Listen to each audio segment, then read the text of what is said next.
Forget everything you think you know about snowmobiles, because the machines in this video are not the safe winter toys most people imagine. These were built from desperation, madness, and pure engineering obsession. Imagine a luxury car turned into a deadly ice sled with a giant spinning propeller on the back powerful enough to shred anything standing too close. Or picture a tiny Chrysler snow bike powered by an engine meant for chainsaws, a machine so ridiculous it could barely survive actual snow. These are not just vehicles. They are engineering nightmares built to conquer the frozen world in the craziest ways possible. Today, we are counting down 10 of the strangest and most unbelievable snow machines ever created.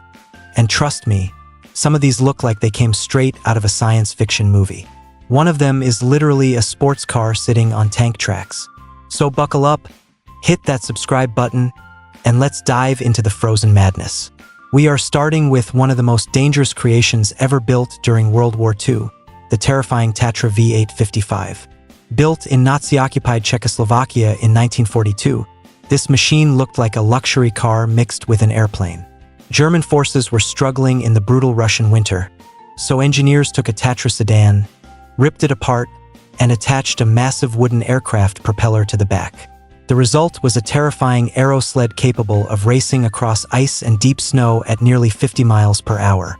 Powered by a 2.9-liter V8 engine, the V855 used front skis for steering and a strange rear roller for braking because stopping a giant propeller on ice was almost impossible. It was loud, dangerous, and incredibly unstable, which is exactly why it never entered mass production. But today, it remains one of the wildest winter vehicles ever imagined, proving that war can push engineering into complete insanity. From Nazi engineering madness, we move into the frozen wilderness of the Soviet Union with the Kamov K-30 aerosled. If the Tatra looked crazy, this thing looked completely unbelievable. Designed during the 1960s by the famous Kamov Helicopter Bureau, the K-30 was built to survive Siberia, where roads practically disappeared under snow for most of the year. The vehicle looked like a giant fiberglass bread loaf balanced on skis and powered by a screaming aircraft engine mounted on the rear. That engine produced around 260 horsepower and could push the machine across frozen terrain at more than 60 miles per hour. Inside, passengers sat in relative warmth while the massive propeller behind them roared like a jet engine. Ugly? Absolutely. Loud? Definitely. But unstoppable? Pretty much.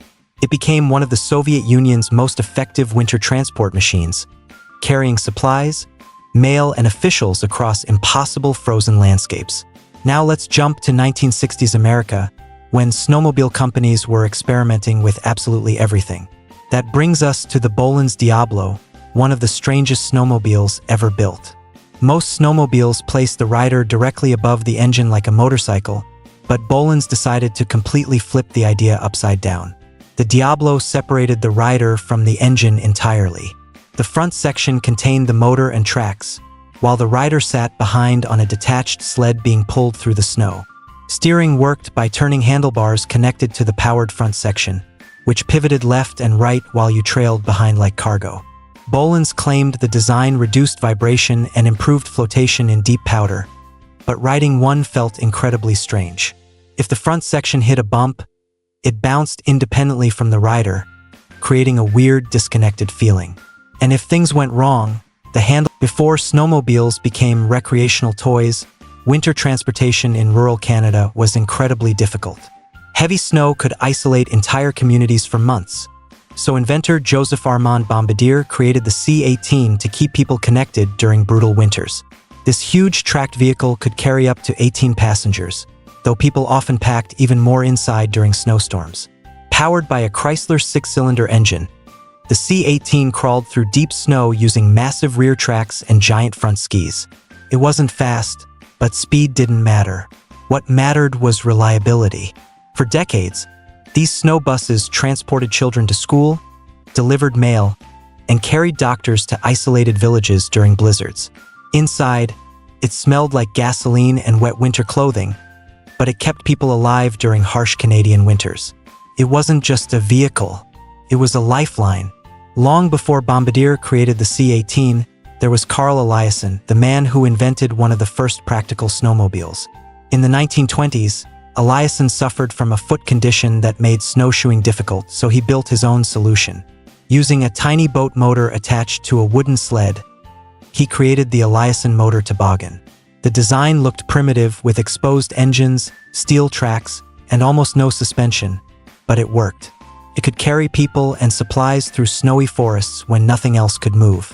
More importantly, its endless track system inspired the track designs used on nearly every modern snowmobile today.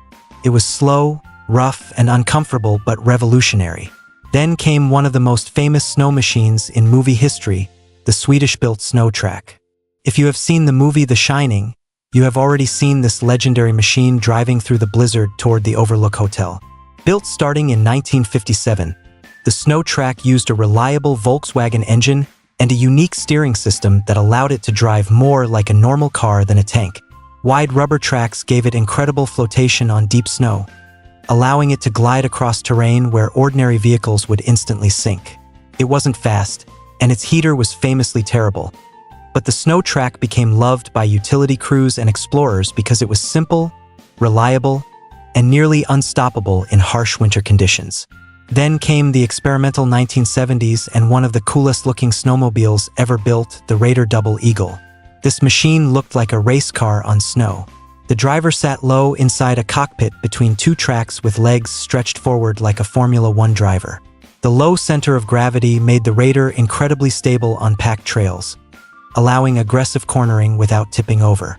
Powered by a 440 cubic centimeters engine, it looked futuristic and aggressive compared to ordinary snowmobiles of the time. Unfortunately, the Raider had one huge weakness: deep snow. The low body acted like a giant snowplow, causing the machine to get stuck in powder conditions. Even so, many people still consider it one of the coolest snow vehicles ever made. Finally, we end with a modern machine proving engineers still love doing crazy things: the Nissan 370 Ski. In 2018, Nissan shocked everyone by turning their famous 370Z sports car into a snow monster mounted on giant tank tracks. Engineers replaced the wheels with tracks and skis, lifted the suspension, and somehow transformed a summer sports car into a winter beast. Powered by the original 332 horsepower V6 engine, the 370 Ski could tear across snowy terrain while looking absolutely ridiculous and completely awesome at the same time. It was loud, violent, and built purely because Nissan wanted to prove it could be done. And honestly, that's what makes it so amazing. So there you have it, 10 of the strangest snow machines ever built, from deadly propeller sleds and Soviet aero sleds to race car snowmobiles and track sports cars. These machines prove that winter engineering has always been filled with creativity, risk, and complete madness. Now I want to know which one you would actually dare to drive. Let me know in the comments below. And if you enjoyed this ride through the frozen history of engineering, don't forget to like, subscribe, and join us for more unbelievable machines and insane inventions.